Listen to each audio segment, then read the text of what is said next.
Hey, Sleepy Sheepy here. Today we're going to be looking at a level 100 Halloween special build. So this is going to be a creature from the Black Lagoon cosplay. And essentially what we're trying to do here is just kind of reach out and grab our opponents. So this isn't really optimized for PvP very much. It's got 50 points in Vigor, 30 in Strength, and 40 in Faith, mostly because the Clawmark Seal scales off of Strength and Faith.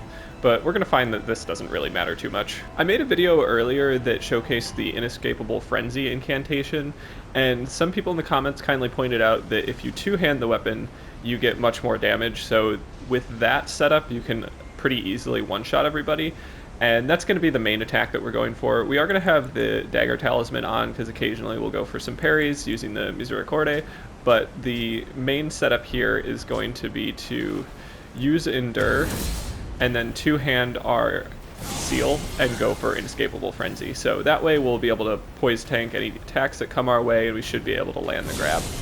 As for the exquisite fashion we're going to be using in this build, we've got the Albinauric Mask and then Malachus Armor for pretty much everything else.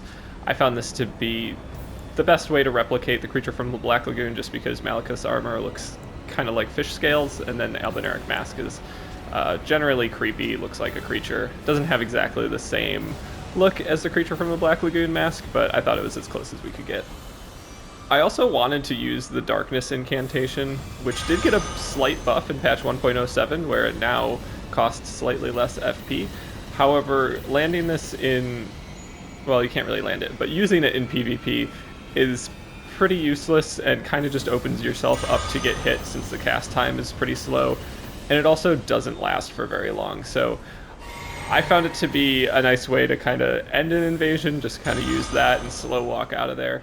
But in terms of its usefulness, it didn't really help. That pretty much covers everything I wanted to say about this build and how we're going to be setting it up. This is definitely not something I'd recommend for PvP other than for just kind of messing around, but I had a lot of fun with it, and I hope you do too. So yeah, let's go ahead and jump into the invasions. Alright, so this first invasion, we can see how using Malachus Armor and the talisman that makes you look like a host can actually be kind of useful. I think I got the jump on my opponents here in this moment, just because it was pretty dark and my armor is mostly black. So that can actually be pretty useful if you're going for stealth invasions, just wearing Malachus Armor. Probably not the Albinauric Mask, because it does lower your HP intake from new heals, so you don't really want to use it unless you're memeing. But yeah, it worked out pretty well in that first invasion. And then next up we have another invasion where Endure really was helpful.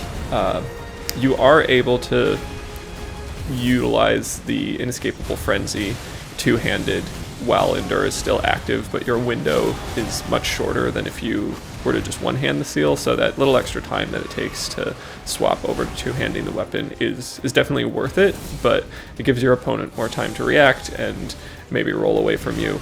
I think a lot of people, when they see Endure being activated, they will just roll away, and that's good to be aware of.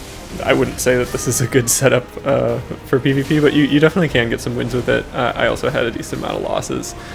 You could see there that you can pretty much just one-shot anybody with it. I'm not sure what the maximum damage output is, but I think it hits 3 or 4 times throughout the entire Inescapable Frenzy series, and I usually only just get the first 1 or 2 hits before the damage kills my opponent, so I don't really get to find out how much possible damage you could get.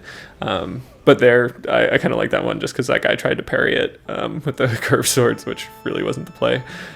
Here we have another kind of sneaky invasion, which was pretty fun. I adjusted the build kind of for the circumstances and switched over to the jar cannon. This was pretty interesting. The host that has the phalanx around them had really bad packet loss, so I hit them with the jar cannon and it didn't do any damage or knock them back, and then they jumped over to a different ledge, and then you saw the jar cannon hit and it actually knocked them off that other ledge. So that was kind of cool. I hadn't seen that before, but it was just an interesting moment in packet loss. And then here we kind of, I don't know, I was a little bit surprised that they kept hanging out by the ledge, but I go for a shot against the wall to kind of knock the other phantom off the ledge, and that's pretty effective. And then here I'm going in for the kill with the Inescapable Frenzy, but the host is just a little too scared with this terrifying build and jumps off the ledge. So, you know, a nice 3-kill series here with just this insanely overpowered, extremely solid build that we have here. Next up, we do have a little bit of a scarier invasion. We have Moonveil and somebody with dual curved swords and kind of a small space, so this can be pretty terrifying, but we are able to get off Endure, and the host stays aggressive, so I'm able to kind of reach out and grab them there with Inescapable Frenzy, and that's, you know, just enough. I would say, generally, if you're going to be going for Inescapable Frenzy, if you can get it off immediately on the host, you're going to be in good shape because they don't know it's coming. Once people know that you're trying to land Inescapable Frenzy, they definitely play a little bit more passively or a little bit more far back than normal. So I would say just be aware of that. If you can get the element of surprise, it's going to be more useful in that capacity.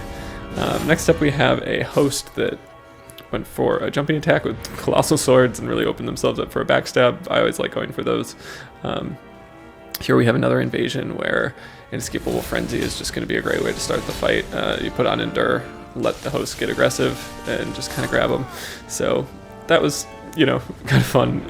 And it's worth noting that, like, invasions where this happened were pretty few and far between.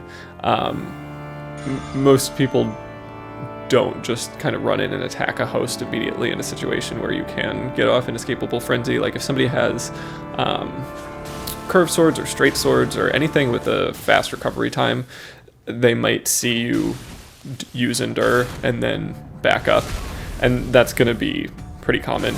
You're best off going against somebody that's going to be using something with long recovery times like Colossal Swords or just Colossal Weapons in general, so that you can endure through their first hit and then use Inescapable Frenzy, especially when you have that added time of the weapon swap where you're going to two-hand your seal. So here was an instance where I was fighting somebody with dual straight swords, and they were very easily able to kind of roll away from Inescapable Frenzy anytime I went for it. It was also a one-on-one situation, which meant like they were probably a little less aggressive than they might have been in a 3v1 or something, but I did kind of need to switch up my approach and go for the parry and end up getting the crit attack there. But you know, this build is like entirely for fun. If you actually wanted to optimize for it, I would say you'd want to stack poise as much as possible, and you know, you could actually use the poised tier. You could actually use Iron Jar Aromatic as well.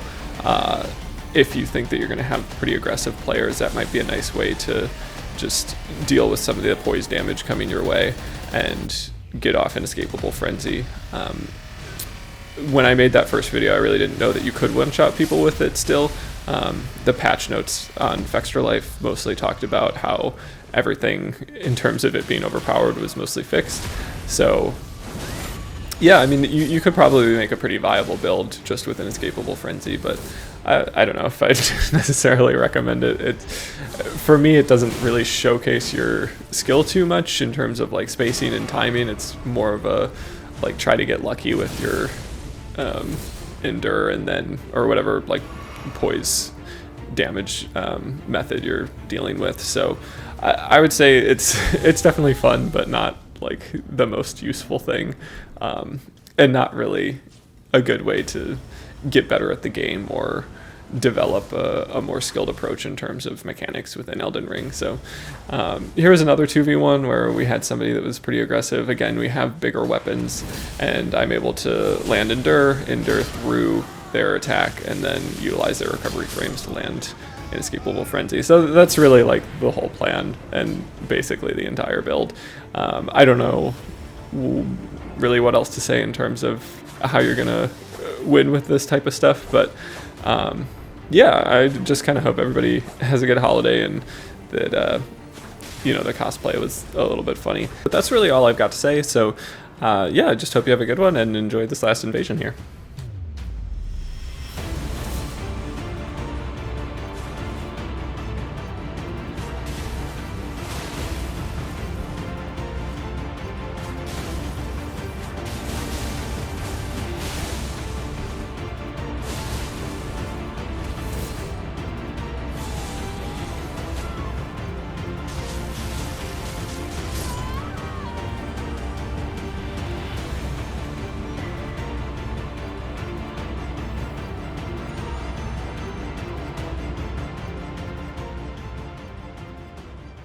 As always, if you made it this far, I just wanted to say thank you so much for watching. Thanks to everybody who's been liking and subscribing, people who have been, hanging around the channel for a while, or anybody that's new.